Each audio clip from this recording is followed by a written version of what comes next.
घर के अंदर की आवाजें बाहर नहीं आती, ये मीरा बहुत अच्छी तरह जानती थी। सालों तक उसने अपने भीतर तूफान झेले, मगर होंठों पर सन्नाटा रखा। बाहर से सबको लगता था कि मीरा की जिंदगी बिल्कुल परफेक्ट है। 2 कमरे का घर, एक पति और एक 8 साल का बेटा। पर उस घर की दीवारें जानती थीं कि रातों में वहां कैसी आवाजें गूंजती थीं, चीखें, गालियां और टूटे बर्तनों की खनक। मीरा पहले बहुत बोलने वाली औरत थी। कॉलेज में ड्रामा करती थी, कविताएं पढ़ती थी और दोस्तों को अपनी कहानियां सुनाती थी। पर शादी के बाद जैसे उसकी आवाज धीरे धीरे किसी ने बंद कर दी। शुरू में पति रवि बहुत प्यार से बात करता था। मीरा, तुम्हारी हंसी पूरे घर को रोशन कर देती है, वो कहता था। लेकिन शादी के 2 साल बाद वही रवि कहने लगा, हर वक्त बोलती रहती हो, थोड़ी चुप रहो। धीरे धीरे वो चुप्पी आदत बन गई।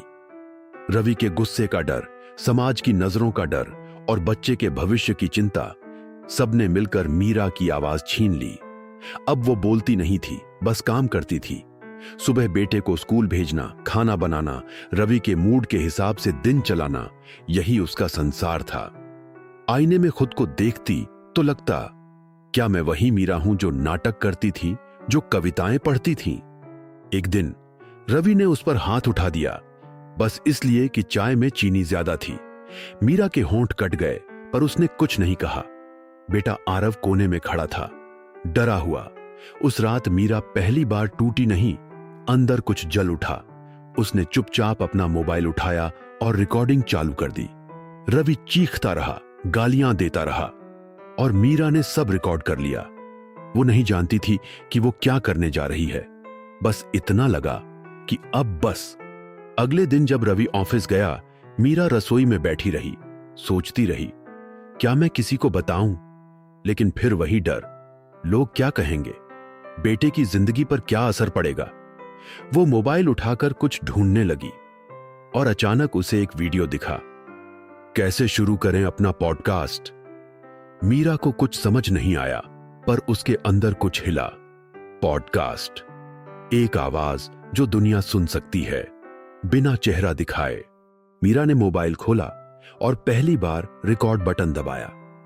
नमस्ते, उसने धीरे से कहा। आवाज कांप रही थी। मेरा नाम मीरा है और मैं बस कुछ बातें कहना चाहती हूं। पहली रिकॉर्डिंग 3 मिनट की थी। वो बोल नहीं पाई ज्यादा, पर कुछ तो निकला उसके भीतर से, जैसे बरसों की जमी बर्फ पिघल गई। उसने फाइल सेव की, मीरा का माइक, एपिसोड 1, खामोशी की कीमत। धीरे धीरे उसने नए एपिसोड बनाए।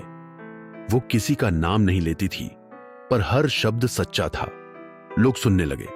हर दिन कोई ना कोई औरत कमेंट करती, मीरा दी, आप मेरी कहानी बोल रही हैं। मीरा हर कमेंट पढ़ती और रोती।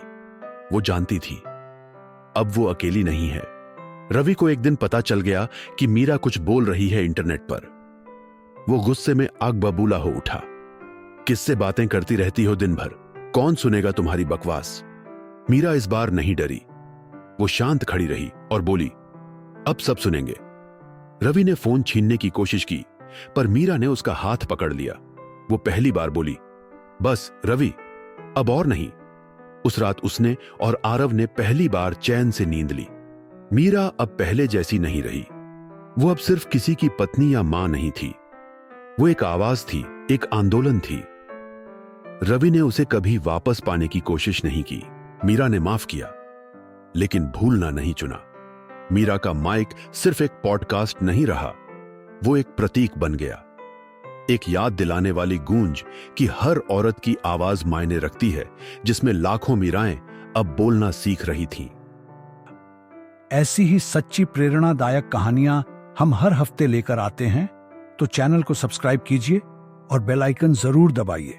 मिलते हैं अगली कहानी में, जहां जिंदगी के आंसू हौसले में बदलते हैं।